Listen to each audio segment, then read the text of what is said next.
پھر فرمایا حضرت جابر رضی اللہ تعالیٰ عنہ سے روایت ہے کہ ایسا کبھی نہیں ہوا کہ رسول اللہ صلی اللہ علیہ وسلم سے کچھ مانگا گیا ہو اور آپ نے فرمایا ہو کہ میں نہیں دیتا۔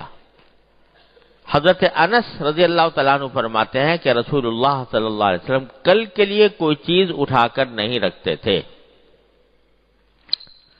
گھر میں سونا چاندی رکھنے کا سوال ہی نہیں تھا۔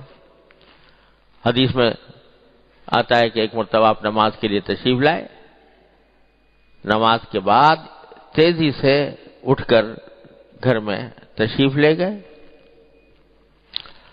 اور پھر واپس آئے۔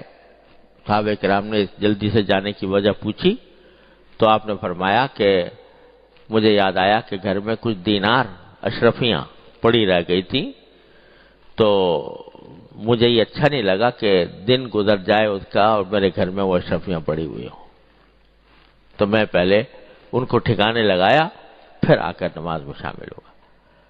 تو گھر میں کوئی چیز اٹھا کر نہیں رکھتے تھے۔ حضرت عبداللہ ابن عباس رضی اللہ تعالیٰ عنہ کا بیان ہے کہ رسول اکرم صلی اللہ علیہ وآلہ وسلم سب سے زیادہ سخی تھے، خاص کر ماہ رمضان میں تو بہت ہی سخی ہو جاتے تھے۔ ایک دفعہ حضرت رسول کریم صلی اللہ علیہ وسلم نے حضرت ابو ذر غفاری سے فرمایا کہ اے ابو ذر، مجھے یہ پسند نہیں کہ میرے پاس کوہ احد کے برابر سونا ہو اور تیسرے دن تک اس میں سے میرے پاس ایک اشرفی بھی بچی رہے سوائے اس کے جو ادائے قرض کے لیے ہو، تو اے ابو ذر، میں اس مال کو دونوں ہاتھوں سے خدا کی مخلوق میں تقسیم کر کے اٹھوں گا۔ یہاں بھی روایت مختصر ہے، پورا واقعہ اس طرح ہے کہ ایک مرتبہ نبی کریم سرور عالم صلی اللہ علیہ وسلم حضرت ابو ذر غفاری رضی اللہ تعالیٰ عنہ کے ساتھ کہیں جا رہے تھے۔ ہم صحابہ کرام بھی ہر گلیرہ رنگ و بوئے دیگر، ہر صحابی کا الگ رنگ تھا۔ حضرت ابو ذر غفاری رضی اللہ تعالیٰ عنہ جو تھے یہ بھی عاشق زار تھے نبی کریم صلی اللہ علیہ وسلم کے، اور درویش منیش بزرگ تھے۔ تو ایک مرتبہ کہتے ہیں، خود اپنا واقعہ سناتے ہیں کہ میں رسول کریم صلی اللہ علیہ وسلم کے ساتھ چل رہا تھا، تو اچھا، اور میں نے شام کا وقت تھا، میں حضور کے ساتھ چل رہا تھا، تو آپ نے مجھ سے فرمایا اے ابو ذر، یہ سامنے احد پہاڑ دیکھ رہے ہو؟ احد پہاڑ نظر آ رہا ہے؟ اب وہ کہتے ہیں کہ میرے دماغ میں کچھ خیالات آنے شروع ہوئے کہ آپ کیوں پوچھ رہے ہیں، یہ احد پہاڑ نظر آ رہا ہے۔ تو ایک دم سے میں نے دیکھا کہ سورج ڈوبنے کے قریب ہے، غروب ہونے کے قریب ہے، اور مجھے خیال ہی آیا کہ جو آپ فرما رہے ہیں کہ احد کے پہاڑ مجھے دکھا رہے ہیں، تو شاید احد کے پہاڑ کے پیچھے یا اس کے پاس کوئی کام کرانے کے لیے مجھے بھیجنا چاہتے ہیں احد پہاڑ کے پیچھے، اسی واسطے مجھ سے پوچھا کہ پہاڑ نظر آ رہا ہے۔ اب مجھے خطرہ ہوا کہ یہ سورج تو ڈوبنے والا ہے، اور اگر آپ نے مجھے بھیجا وہاں احد پہاڑ میں تو سورج کے ڈوبنے سے پہلے میں واپس آ نہیں سکتا، تو کس طرح ہوگا؟ اس ادھڑ بن میں یہ خیالات میرے دل میں آنے لگے کہ اگر آپ نے مجھے احد پہاڑ پر بھیجا کسی کام کے لیے تو غروب آفتاب سے پہلے میں واپس نہیں آ سکوں گا۔ تو ابھی میں یہ سوچ ہی رہا تھا، تو آپ نے اس وقت فرمایا کہ ابو ذر، اگر یہ سارا پہاڑ احد کا میرے لیے سونا بنا دیا جائے تو 3 دینار سے زیادہ میں اپنے پاس نہیں رکھوں گا۔ سارا سونا بنا دیا جائے تو جتنے بھی دینار بنیں گے، اس سونے کے جتنے بھی اشرفیاں بنیں گی، ان میں سے کچھ اپنے پاس نہیں رکھوں گا سوائے 3 دینار کے، وہ بھی ارسدھا لدین، جو اس لیے اپنے پاس رکھوں گا کہ کبھی میرے اوپر اگر کوئی مال واجب ہو گیا تو اس میں سے کچھ ادائیگی کر سکوں، بس۔ باقی کوئی دینار میں اپنے پاس نہیں رکھوں گا، سارے کے سارے کیا کروں گا؟ تقسیم کر دوں گا لوگوں میں۔ تو اس میں سے ایک بھی میں اپنے پاس نہیں رکھوں گا۔ سب تقسیم کر دوں گا۔ یہی وجہ ہے کہ حضرت ابو ذر غفاری رضی اللہ عنہ کا مسلک ہی یہ تھا، اور ان کا وہ یہ کہتے ہیں کسی بھی انسان کو 3 دینار سے زیادہ اپنے پاس رکھنا جائز نہیں، اس سے زیادہ اگر آئے گا تو اس کو اللہ کے راستے میں خرچ کرنا ضروری ہے۔ لیکن یہاں رسول کریم صلی اللہ علیہ وسلم نے اپنا بتایا تھا کہ میں ایسا کروں گا، لیکن یہ واجب نہیں کیا کہ دوسرے لوگوں کو بھی ایسا ہی کرنا چاہیے۔ دوسروں کے اوپر تو یہ کہہ دیا بھائی زکوٰۃ واجب ہو گئی، زکوٰۃ ادا کر دی تو بس جو شریعت کا حق تھا وہ ادا ہو گیا، باقی اس سے زیادہ خرچ کرنا لازم نہیں۔ اچھا ہے کہ کرے لیکن لازم نہیں۔ لیکن خود کا عمل یہ تھا، اگر سارا احد کا پہاڑ سونے کا بنا دیا جاتا تو فرمایا کہ میں 3 سے زیادہ نہیں رکھوں گا، اور وہ بھی اس لیے تاکہ اگر کبھی میرے ذمے کسی کا کوئی دین آ جائے تو اس دین کو میں ادا کر سکوں۔ پھر آگے فرمایا کہ ایک دن رسول کریم سرور دو عالم صلی اللہ علیہ وآلہ وسلم کے پاس 6 اشرفیاں تھیں، 4 تو آپ نے خرچ کر دی اور 2 آپ کے پاس بچ رہی۔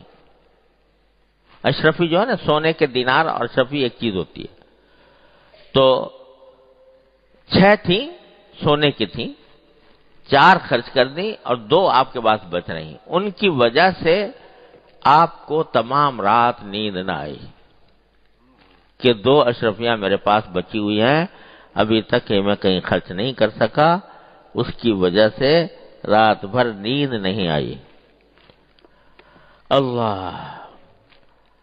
ام المؤمنین حضرت عائشہ صدیقہ رضی اللہ تعالیٰ عنہ نے عرض کیا کہ حضرت معمولی بات ہے، 2 دینار ہیں، رات میں گھر میں رہ گئے ہیں، کوئی ایسی پریشانی کی بات نہیں ہے، معمولی بات ہے، صبح کو ان کو خیرات کر دیجیے گا۔ حضور اکرم سرور دو عالم صلی اللہ علیہ وسلم نے فرمایا، اے حمیرہ! حمیرہ حضرت عائشہ صدیقہ رضی اللہ تعالی عنہا کا لقب رکھا ہوا تھا، آپ نے محبت کا لقب۔ تو اے حمیرہ، کیا خبر میں صبح تک زندہ رہوں یا نہ رہوں؟ تم کہہ رہی ہو کہ رات میں اگر 2 دینار بچ گئے تو کیا حرج ہے، آپ صبح کو خیرات کر دیجیے گا، لیکن مجھے کیا معلوم، مجھے کیا یقین کہ صبح تک میں زندہ رہوں گا یا نہیں رہوں گا۔ اس لیے پریشانی ہے کہ کس طرح اس کو میں نے اپنے گھر میں چھوڑ دیا یہ دینار۔ ایسی سخاوت روئے زمین پر کسی بھی انسان سے متصور نہیں جیسی سخاوت کا مظاہرہ حضور نبی کریم سرور دو عالم صلی اللہ علیہ وسلم نے فرمایا۔ تو سخاوت بذات خود ایک عظیم سنت ہے، اور نبی کریم سرور دو عالم صلی اللہ علیہ وسلم کے اسوہ حسنہ کا ایک بہت بڑا حصہ ہے سخاوت۔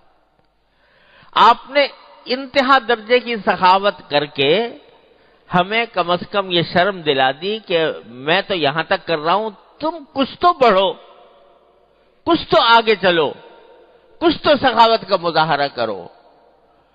یہ ہے نبی کریم سرور دو عالم صلی اللہ علیہ وسلم کی تعلیم۔ اب ہوتی کیا ہے سخاوت، کیسے پیدا ہوتی؟ وقت ختم ہو رہا ہے، اس لیے تفصیل میں جانے کا وقت نہیں، اللہ نے زندگی دی تو اگلی مجلس میں عرض کریں گے انشاءاللہ۔ لیکن خلاصہ یہ سمجھیے کہ سخاوت نام ہے اس صفت کا کہ آدمی جس جگہ انسان کو خرچ کرنا چاہیے وہاں خرچ کر کے دل خوش ہو، یہ سخاوت ہے۔ جہاں خرچ کرنا چاہیے، جو صحیح محل ہے خرچ کرنے کا، وہاں خرچ کر کے آدمی کا دل خوش ہو، یہ ہے سخاوت۔ خرچ تو کر دیا اور رنجیدہ ہو رہا ہے، افسوس ہو رہا ہے، ہائے میرے کیوں کر دیا، سمجھے؟ تو کر بھی بیٹھا بیچارہ، پیسے بھی گئے، خرچہ بھی کیا، اور بعد میں پچھتا رہا ہے کہ کیوں کیا۔ یہ بخل ہے، یہ بخل، یہ کنجوسی ہے۔ اور خرچ کیا اور دل خوش، الحمدللہ اللہ تعالیٰ نے جو نعمت عطا فرمائی تھی اس کو مجھے اللہ تعالیٰ نے صحیح مصرف میں صحیح جگہ پر خرچ کرنے کی توفیق عطا فرمائی، اس پر دل خوش ہو رہا ہے، یہ سخاوت۔ اور خوب سمجھ لو کہ سخاوت ضروری نہیں کہ لاکھوں میں ہوگی تو سخاوت ہوگی، ہزاروں میں ہوگی تو سخاوت ہوگی۔ ارے ایک پیسہ بھی ہوگا اور خوش دلی سے ہوگا، اخلاص کے ساتھ ہوگا، اللہ کو راضی کرنے کے لیے ہوگا، تو ایک پیسہ بھی ہوگا، ایک آنا بھی ہوگا، تو وہ سخاوت ہے۔ اور 1,00,000 ہے اور تنگ دلی کے ساتھ ہے،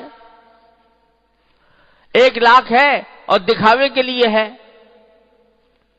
کوئی ایک دمڑی کے برابر بھی سخاوت اس کو چھو کے بھی نہیں گزری، وہ محض دکھاوا ہے، اس کا کوئی اجر بھی نہیں، کوئی ثواب بھی نہیں، اور کوئی اچھی صفت بھی نہیں۔